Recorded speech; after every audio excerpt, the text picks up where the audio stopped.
Hey, hey, hey, familia. Igni here, back at it again with another Shadowverse video. Shocker, I know. Yeah, the past week or so has not been the best time for me, but never mind that, because I wanted to talk about the upcoming balance update that was essentially just announced today.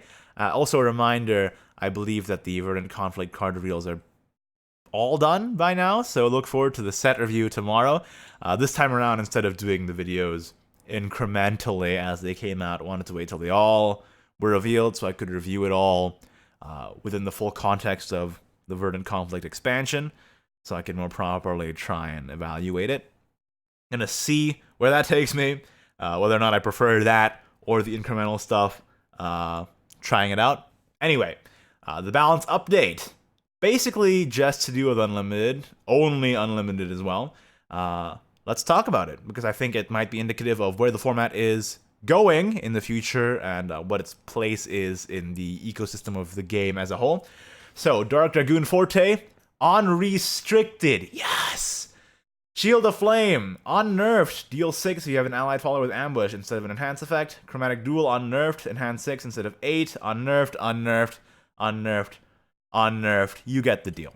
Let's keep going. We'll talk about this more in depth in a bit. Let's just keep reading through the patch notes first. After going over high-ranking match data for early September in the rotation and unlimited formats, we found that no top-ranking deck archetype holds an overwhelming win or usage rate. We're also anticipating changes to the game environment with the release of Verdant Conflict on September 25. We've therefore decided not to change any cards for these archetypes at this time. Yeah, I generally agree with the sentiment of not changing cards now when the expansion is so close to release, because, again, if the expansion gets released, it's going to change up the meta a lot anyway. The environment of the game is going to look totally different with a whole new pool of cards, not to mention the cards that are rotating out of the format, which are obviously going to affect the meta as well. So yeah, it definitely makes sense not to nerf or change any cards in the rotation format during this time. However, I do think that, honestly, changes probably could have come earlier. Because if it seems pointless to do it now, because the expansion is coming out so soon, I still think that over the past few, there were decks that were overrepresented, both in ladder and competitively, that could have been adjusted, especially if the goal is to diversify the game environment, as stated here, because some of the cards are so good that they're essentially dominating both formats, and we all know who I'm talking about. So, yeah. New expansion, gonna shake things up, but I do still think that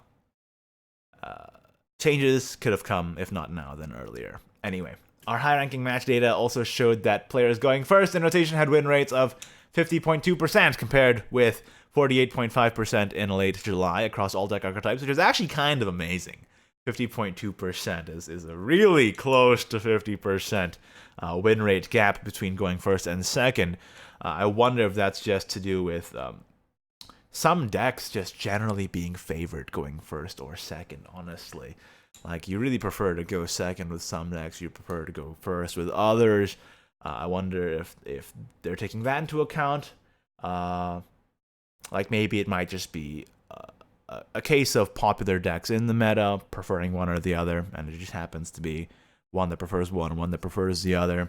Or if it's taken more as, oh, this must mean that the first-second win rate gap is closing for different, more general game balance reasons.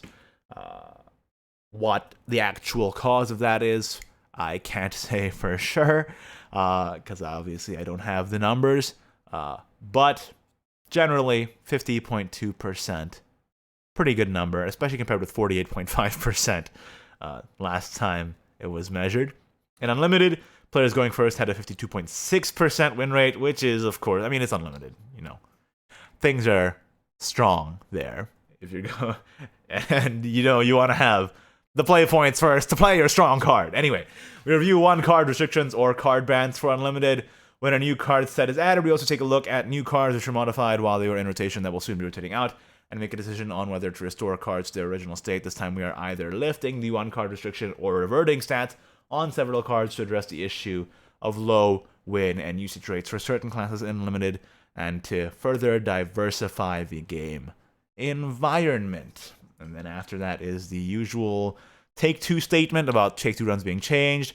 And interestingly, the pre-release is actually going to have the above updates as well. So ahead of the actual patch, we're going to be able to experience the effects of these unnerfs.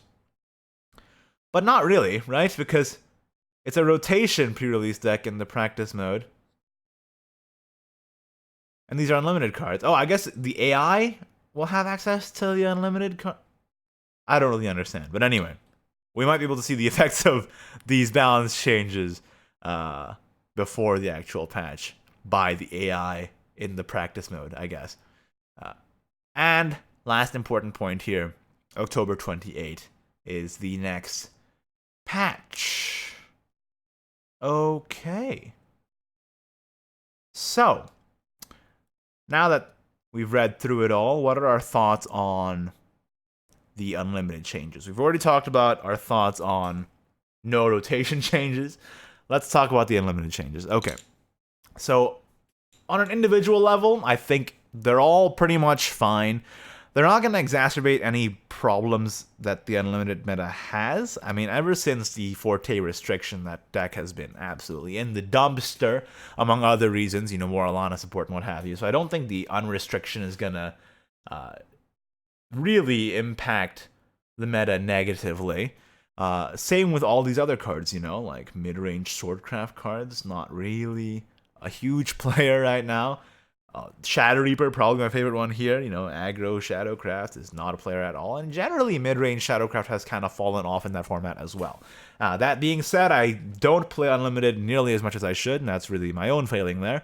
Should dip my toe into that format at least once in a while, more than I do right now.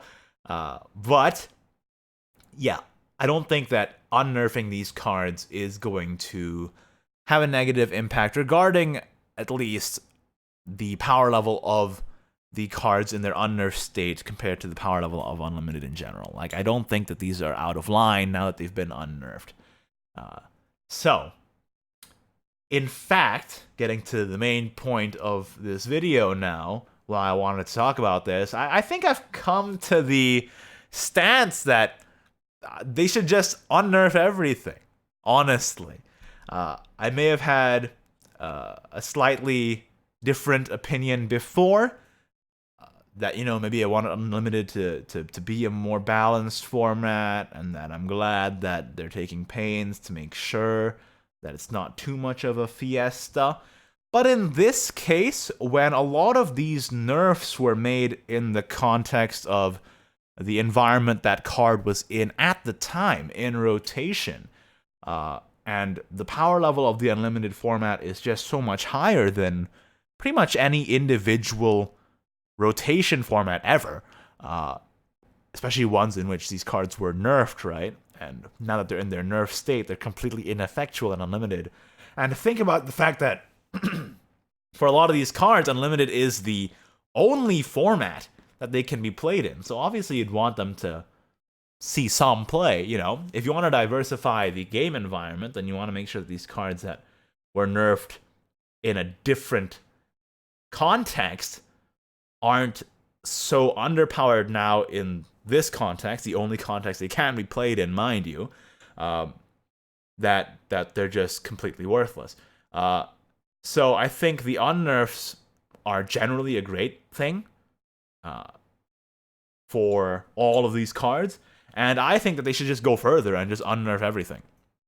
Now, that might be maybe a measure too far. Maybe there is some stuff that, if unnerfed, would impact the Unlimited meta negatively.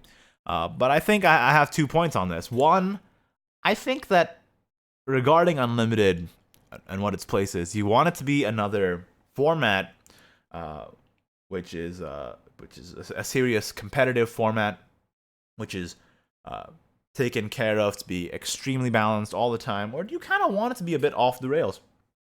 And having these cards that players remember from these powerful times, so they can relive it, and maybe as importantly, so that new players could have that experience of having experienced the, I'm saying the word experience a lot, but you know what I'm saying, these new players having seen the way these cards are in rotation after the nerf, and then it getting rotated out, and then being unnerfed, they can go into the unlimited format then and go like, oh wow, so that's how this card played back in the day. That's crazy that this card used to be so powerful, and maybe draw them to unlimited as well.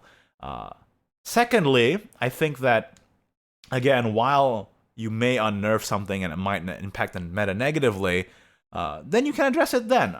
You know, if it really is that bad, then you can bring it back again. But I think that unnerfing cards that were nerfed for being too powerful at the time, now in a format that allows basically anything, is probably the better decision.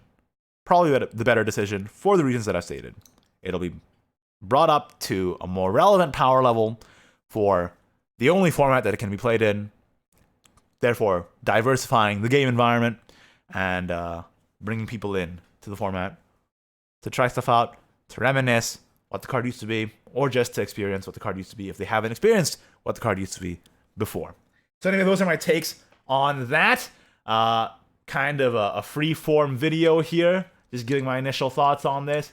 Haven't really put too much thought into it. I'm definitely open to some discussion here. What do you guys think of just the changes in general, and as well as the direction of Unlimited and what you would like it to be in Shadowverse in general? Do you want it to be another supremely balanced competitive format, or just more of a more off-the-rails powerful kind of format where it allows more experimentation and crazy stuff to happen?